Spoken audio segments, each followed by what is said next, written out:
what you're doing, cause I'm about to ruin the image and the style that you're used to. I look funny. But yo, What is going on, everybody? My name is Nick. This is Wait Till Basketball Season, the first edition of this new podcast that I'm starting. And we're going to be talking about all things KU basketball. I'm going to be talking recruiting, just reactions to games, and just everything else to do with the program. And I'll do other KU athletics, such as football, of course. I mean, it is called Wait Till Basketball Season, but I will be doing some football, and I'm really excited to do it. But let's get straight to business. Is anybody else still jacked up from that West Virginia game? I mean, are you kidding me? Are you kidding me? I cannot believe KU came away with a victory in that situation. I think there are some games, as KU basketball fans, we can just look at the schedule and just say, you know what, I can probably assume this is going to be an L. Like in recent years versus Oklahoma State, or maybe against like the Texases and West Virginias in Oklahoma. That was one of those games you saw on the schedule and you said, we're probably not going to win that game. You know, we came in last year, we were way better than them. We just got blew out. Okay? We've been talking a lot about toughness. We've been talking a lot of that killer mentality. You know, I heard a lot of people say this team just doesn't have it. They don't have that mentality. They don't have that leader. You know what? This team, led by Devontae Graham and Svi Mikhailuk, our senior guards, we came in and we played like crap the first half. Okay? But this team persevered and they came back together as a unit and they won that game against unsurmountable odds. I mean, I didn't expect them to win. I don't think anybody expected them to win. And after that first half, I think everyone was just like, ugh, here we go. We got 2 losses conference play. West Virginia's going to have the leg up on us. But we came away somehow with a victory. And I cannot remember a regular season win that was more satisfying than that. I mean, of course, there was a 2012 game against Missouri, or the 2016, I think it was, game against Oklahoma, at Oklahoma with Buddy Hield. That was a huge win. But this one was just incredible. It was so much fun to see a team that's been struggling to get stops, struggling to be tough, and struggling to keep teams off the boards, keep teams out of the paint. This team did that in the second half. You know, we didn't rely on shots very much like we did in past games, which I think is a step in the right direction. You know, we were actually moving the ball pretty well throughout the game, mostly in the second half. We were moving the ball really well. We just weren't getting shots to fall. And I think once KU fans saw that, they're like, oh man, we're going to get blown out by 20 in this game. And I kind of thought the same. But it was really relieving to see KU led by Svi and Devontae taking it to the cup and making easy shots. And that led to open threes that eventually went in. Devontae made a huge corner three.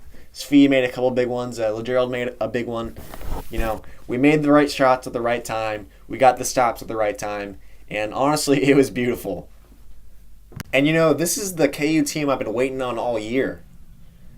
We've just been so reliant on three-pointers and contested jump shots that I've been kind of worried about this team for Big 12 play, because I knew teams like Texas Tech, West Virginia, K-State,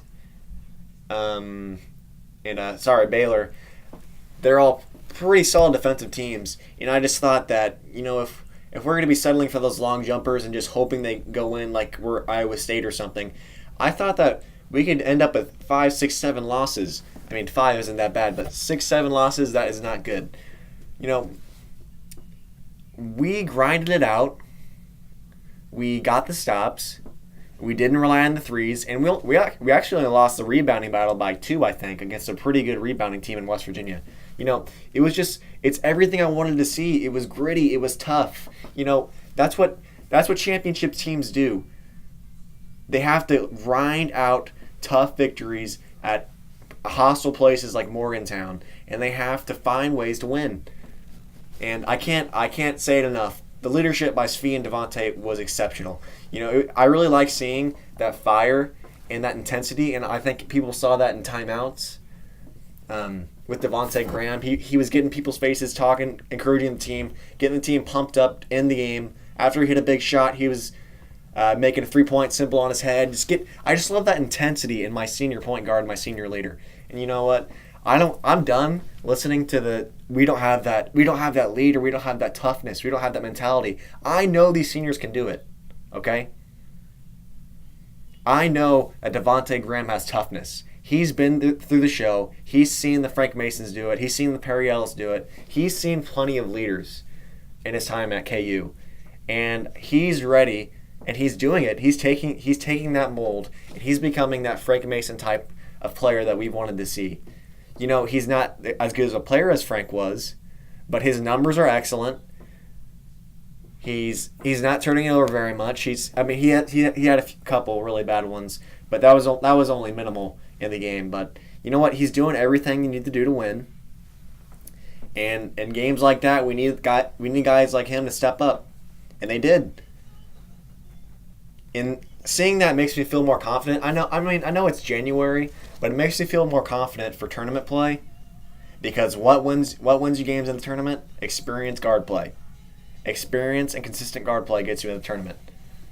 And that's what we have. I mean, and if we expect to have another Big 12 title, the 14th straight Big 12 title that, you know, is shaping up pretty well right now, but I'll touch on that later. If we expect to get that 14th straight Big 12 title and to go deep in the tournament, get to another Elite Eight, maybe another Final Four, we need to have that consistency from our guards.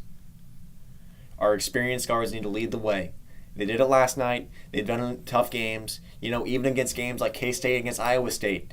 You know, we should have won those games by 10, 15 points. Maybe. Okay, I don't know about K-State, but against Iowa State, who was leading us and who got us to that victory? Devontae Graham. He led the show. He led the way. And we eventually got the W. At the end of the day, that's all that matters, okay? This is the Big 12. This is the best conference in the country. It is tough to get wins any night. I don't care where you are. I don't care if you're playing TCU at home or you're against Oklahoma State on the road and on a random Tuesday. This is a tough league. You got to grind out victories, and you got to win any way you can. It's almost like the NCAA tournament. If you want to win the Big 12 conference, you just kind of got to survive and advance any way you can. I don't care how you do it, but just do it, okay? I mean, I'm not as big as a component of we have to win the league. We have to win the league. All that matters is winning the league. You know, I'm more of a guy that, hey, you finish third place in the league and get to a Final Four, that's all I care about. I want to see more of the tournament success, but of course the 14 straight conference titles, that would be huge. That would be beating the UCLA record, and it's a big part of KU's identity. And I wish we had that Kentucky identity where we won more national titles and got into more Final Fours, but you know we haven't had that kind of luck. We've been close the past couple of years and a couple more times in Bill Self's tenure, but you know who knows how the year's going to shape out. Maybe this team will get us there, maybe they won't, but we'll see. There's a lot of basketball yet to be played, but right now I'm just focused on the next game, and that's Baylor. But anyway, back to the West Virginia game. You know, they showed that toughness, they showed the winning mentality, and they looked like winners, and they got the W. It was huge. It's going to be huge in the Big 12 race. And I'm really glad they got it. It was so fun to watch. It just felt I was watching something that shouldn't happen. You know, that should not have happened. KU should not have won that game by being down 16 points at one point at an away game in one of the toughest places to play in arguably the country. You know, it was awesome. I'm really excited. It makes me really excited for what I'm going to see next. And yeah, I mean, I don't know what else to say. It was awesome. But next up tomorrow on Saturday, we got the Baylor Bears. You know, they're 12-6 in the Big 12. They're currently in 7th place, but you know, they're a solid team. They were pretty high up in the rankings there for a little bit, but they've had a couple tough losses. They had a big loss at Texas Tech. They lost by over 20.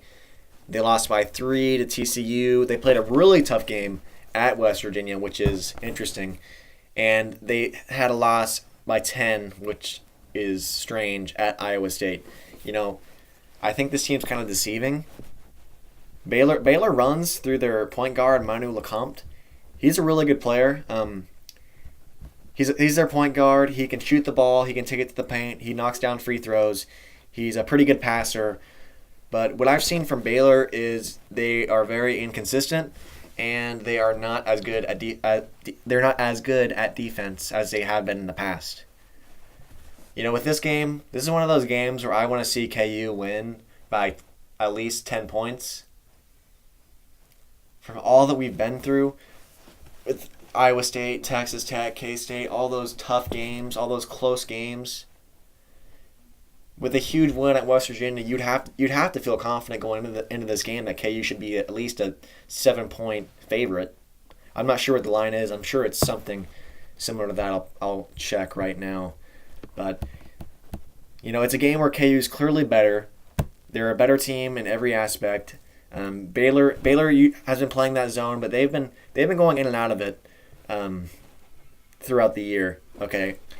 The ESPN matchup predictor says KU is an 87.7% favorite. Hold on here. I don't see a line on their pick center. It doesn't matter. I'm going to guess it's KU minus 7 or 8, 7.5, something like that. But when you play a zone, I think it's easy to settle for jump shots. And I know KU is one of the best three-point shooting teams in the country. And I know they're at Allen Fieldhouse where they've been shooting fantastic, especially Svi. When Svi gets to Allen Fieldhouse, it's like the guy's Klay Thompson. I mean, if draft scouts want to come scout Svi, they need to come to a game at Allen Fieldhouse because that guy's going to be scorching from the nets. Doesn't matter who we're playing. But yeah, it's easy to settle for three-pointers when you play against a 2-3 zone, especially with how well this team moves the ball. I think they're going to be taking a lot of three-point shots. But what I'd like to see is, one, them crashing the boards hard on both ends. A lot of times I think, especially when you have that 4-out 1-in lineup, when a guy gets a shot off, I think it's easy for the guards to just stay back. But I'd like to see like maybe a Marcus Garrett or a Svi or a LeGerald, just athletic guys go in and try to help out with Udo Gazibuki and getting boards. I think that's been a big problem with KU team and their losses in the past. I think that it's like if that first shot doesn't go in and Udoka's getting double teamed down low, there's nowhere to get the ball back. It seems like you're one and done. It almost seems like if you miss that one opportunity, you're not going to get it back. And since they've been struggling to get stops in past games, that's a big reason they've been struggling. But anyway, if they crash the boards hard and maybe try to drive in the gaps of that zone, I think it will lead to more open shots, which is great. But eventually, Baylor will go out of that zone and try to play KU straight up, which will lead to KU destroying them on the offensive end. But offensively, Baylor is not that great of a team. I think they average like 70-ish points a game. 77. It's not horrible. They rebound pretty well. They get 39.7 rebounds per game, which is tied for 34th. And they allow 66.9 points. I assume KU is going to score more than 66 against Baylor at Allen Fieldhouse. But I would guess KU wins this game realistically, probably by 9. I have no room to say KU is going to blow anybody out at this point. I don't care who we're playing. But I'm going to go ahead and make a prediction. I'm going to say KU wins this game 79-68. I expect LeCompte, like he always does, to probably have around 20 points against Kansas because it seems like everyone, all the stars shoot at the next level. Dean Wade against KU at Allen Fieldhouse for some reason. They play better than they usually do, but we're coming off a huge win in Morgantown, so we're all going to be feeling confident. The crowd's going to be happy. Bill's going to be happy. The players should be happy. And you know what? That brings up a good point or not a point, I guess, just kind of an observation that I've noticed, and I think we've all noticed, is for some reason KU's been playing better on the road than they do at home, which is polar opposites of Bill Self teams in the past. Usually we've been able to say, okay, if anything, we're to lose at max one home game. And this year we've already lost 2. Granted, they were really tough opponents, top 10 teams, and Arizona State's been kind of going downhill, but they were a top 10 team playing at their peak when we played them, and Texas Tech did the same. But yeah, we have kind of struggled at home. I think that's part due to what I've noticed with teams over the years is they know when they come into Allen Fieldhouse they have to play at a next level. Their intensity level on both ends of the court has to be superb. You have to make all your free throws. You have to hit open jumpers. And you can't have turnovers. And I think that due to the strength of the schedule we've played and how just all-around solid the Big 12 is, I think that's a reason we've seen I think that's the reason we haven't seen dominance. We've seen KU win a lot. We saw KU pull out tough wins against Iowa State and K-State, which are two pretty solid teams, and K-State's looking like they're almost in the ranked category kind of team, fringe top 25. I don't think that they are as good offensively like Iowa State and K-State and Arizona State. I don't think they're as good offensively as they were in Allen Fieldhouse. But sometimes that's just how it is. You are the champ. KU, Duke, Kentucky, Michigan State, they are the top dogs of their conferences, okay? They are going to get the best shot every single time from teams. And when teams have that intensity level up a whole nother notch, a lot more shots are going to fall for them. They're going to play a lot better defense. They're going to be a lot more motivated. I'm not going to say KU's not motivated when they're at home, because when you're in Allen Fieldhouse, you're expected to win every game. So there is that pressure that they feel, and with pressure, you got to live up to it. But I think they kind of have that same mentality as road teams do at KU when they are on the road. Like I said, we're gonna get the best shot out of teams every single time, and when teams are at home, they're more than likely, unless you're Oklahoma State, they can't sell out anywhere. They're more than likely going to have a sold-out crowd. They're going to be pumped up. They want to storm the court, and they want to take down the champs. And they have that mentality of they need to play at the next level. No matter what the situation is, no matter how they're playing, no matter how much they're down by, they know that they have to just keep that intensity up, keep that sound mind, and just find a way to grind out wins, and they've been able to do it. Whether it's shooting amazing at Texas, playing well enough and getting a huge performance out of guys like Mitch Lightfoot, which is my guy, by the way. I love Mitch Lightfoot. He's my boy. Or grinding out and coming back from a huge deficit at West Virginia. They're just finding ways to win. They're playing a lot better defense on the road, it seems like. And I don't know what else to say. I guess it's just an intensity factor. At Allen Fieldhouse, I don't feel like they're creating their own energy as much as they could. And I think that's due to they shoot a lot more threes, it seems like, at Allen Fieldhouse. I could be wrong, but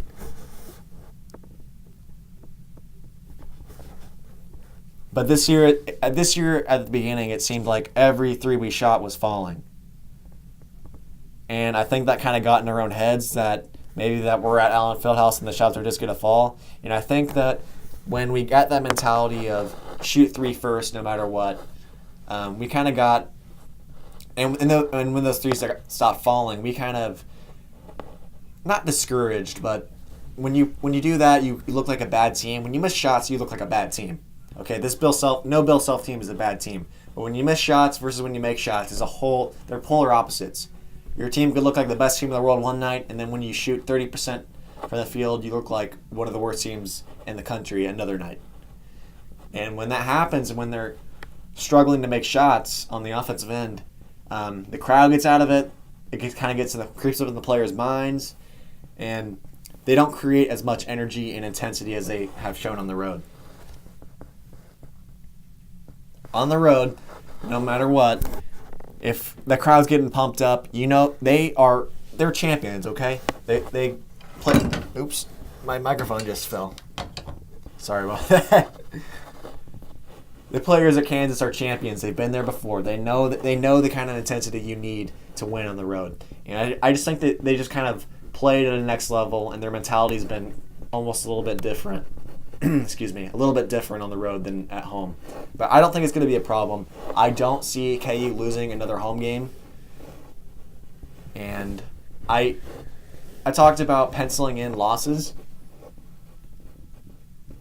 But I don't know. I can't really pencil. After that West Virginia game, and after I've seen what KU can do, even when they're down big in one of the biggest environments, I can't really pencil in another loss for this team. I mean, of course they're going to lose 2, 3, 4 more games coming on after this. It's the Big 12. It's just how it is. Every team's going to lose more. Even Duke, even Carolina, even all the top teams. But I can't really find another loss to pencil in like as an automatic. Maybe the Oklahoma game Tuesday, because you know that Trae Young's going to come out firing. He's not going to have 12 turnovers against KU. Credit K-State's defense, but Trae Young had a bad game. He made some really bad decisions, and it was just K-State's night. But you know that John Lance Arena? You know John Lance Arena is going to be packed. Trae Young is going to be firing from the hip from half court, and they're probably going to go in. So if any loss is a penciled-in automatic loss, I'd guess I'd have to go Oklahoma or maybe against Texas Tech. But I would be shocked to see a Bill Self team make the same mistake against Texas Tech a second time. I wanted to talk about a little bit about Silvio De Sousa up next. Against K-State, Silvio kind of looked like, I don't know the right words to put it. He didn't look scared, but when he touched the ball, he obviously did not have that killer mentality that we've been talking about. He looked a little lost on offense against K-State. On defense, he did okay. He had a quick foul, and his first possession as a Jayhawk on offense, he threw the ball into the fifth row, which I kind of saw coming. That's a tough game. It was a Sunflower Showdown at home, and everyone had high expectations for him. He had a big standing ovation when he first came in, and rightfully so. Silvio De Sousa is not going to be the savior of this team, but he's definitely going to help. And against West Virginia, he did a lot of good things. I was impressed with how well he did. Looking up his stats right now, I'm just kind of looking for minutes. He didn't play a lot of minutes, but from the minutes he did play, he showed me a lot of good things. He got a couple big rebounds. He was tough. He was pretty tough on defense. I mean, that freaking Kanate guy, that guy's a douche, by the way. Freaking having volleyball spikes on our boys. I don't know him personally. He just kind of looked like a jerk. I don't like it when guys on my team get blocked. But, Kanate had a couple easy buckets on him, but that's to be expected. Kanate is one of the better bigs in the Big 12. He's probably in the top 3 big guys in the conference. But I didn't expect him to be shut down on Kanate. But he did good things against him. He was tough. He didn't look rattled. It was a big time environment for a guy coming out of high school a month ago and playing in his second game. His first road game happened to be in Morgantown, which is tough. But he had a really nice post move. When he scored on that post move, he looked like his footwork was really nice. He gets a lot of comps to Thomas Robinson and everything, but from that small post move I saw, his footwork is way above where Thomas Robinson's was when he first came in. Okay, it says De Sousa got 7 minutes, 1-for-1 field goal. He had 2 offensive rebounds, 1 defensive rebound for a total of 2 points and 3 rebounds. And the more comfortable he gets, the more he learns the set plays, how the defense rotates, and how to be a better big man altogether. This team is going to benefit immensely. If we can get 5-6 points and maybe 5 rebounds, I will take that every day of the week. Since KU has been playing the 4 guards and 1 big lineup all year for the most part, they have been getting destroyed on defensive glass. Like I said earlier, it's hard for when you're all out on the perimeter, one guy takes a quick 3-point shot. It's hard for guys to crash the boards and get offensive rebounds and get second chances. But the more we can get Udoka rest, the better. And so the more energized he'll be to get those boards. Sometimes I see Udoka, he's a little winded, and it's hard for him to be that big rim protector and that big ferocious rebounder and just to a big all-around force because he's so tired. I mean, of course that makes sense. When you're tired, it's harder for you to make those huge plays. But Silvio De Sousa will help everybody. You know, if he turns out to be by March a pretty dang good offensive player, then he's going to attract more attention on the inside, and I assume he's a decent passer. And if so, it's going to end up getting a lot more 3-point opportunities for guys like Svi and LeGerald. You know, when Lightfoot's in, he does not have any kind of presence on offense. If it's not a really easy shot, he's probably not going to shoot. There's been times where it's been one-on-one in the paint, Lightfoot versus his defender, and he just hasn't even looked at the rim. He just automatically passes out to the wings. And that really kills KU's offense. Lightfoot, I love Lightfoot, but he also kills KU's spacing. One thing I will say about Lightfoot is he works his ass off. We saw how hard he works in the TCU game. He's a very good defender and a decent rebounder. He's just got to work on being more physical inside and working on his footwork and post moves. And I think that by the time Lightfoot's a senior, he'll be a pretty dang good player for us like Jeff Withey was. But back to De Sousa. You know, I think by mid-February, we can expect him to play 10, 12 minutes a game. Maybe even 15 if he's to that point. But, you know, I think he's going to help out a lot. And one thing I'm really excited about is seeing next year's team and seeing the talent that's coming in. And I'm not sure who's going to stay. I don't know if Udoka's going to stay. I don't know if Newman or LeGerald, Vic are going to stay. But his development's going to be rapidly better than it would be if he would have stayed in high school. You know, he'll be getting meaningful minutes against Big 12 teams where the conference has been the best it's ever been. You know, you can't replace that kind of experience. So next year I'll be really excited for what he looks like. But for now, we just got to take him as he is. He's very raw. He's new. Again, reminder, he played high school, like a high school tournament in mid-December. What was it, like December 20th? He was in a high school tournament, I'm pretty sure. So don't expect him to be Thomas Robinson right away. He'll get there. He's a quick learner. Self really likes him. His teammates really like him. And from what I've seen in that West Virginia game, he's going to end up being a great player for us. But since we're talking about big guys,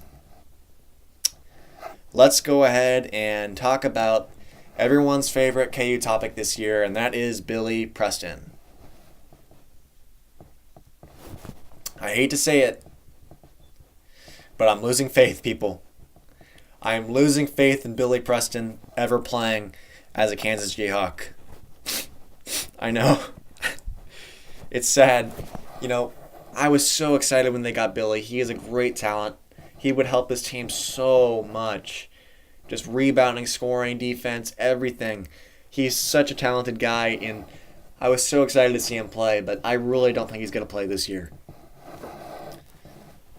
You know, if it was just this simple incident where he crashed, he was in a single-person accident and he crashed that car, if it was just that deep and they were trying to find a more clear financial picture, he would have been playing by now. Okay, let's not be dumb. Something sketchy is going on in Billy Preston. He did something sketchy to get himself in this kind of situation. I'm not saying he's a bad kid. I'm not saying that I know something other people don't. I'm not going to pretend I know anything.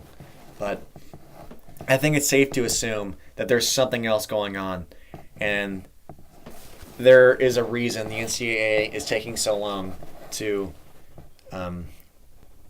investigate into Billy Preston's situation. And there's a reason it took the KU compliance office so long to get it to the NCAA.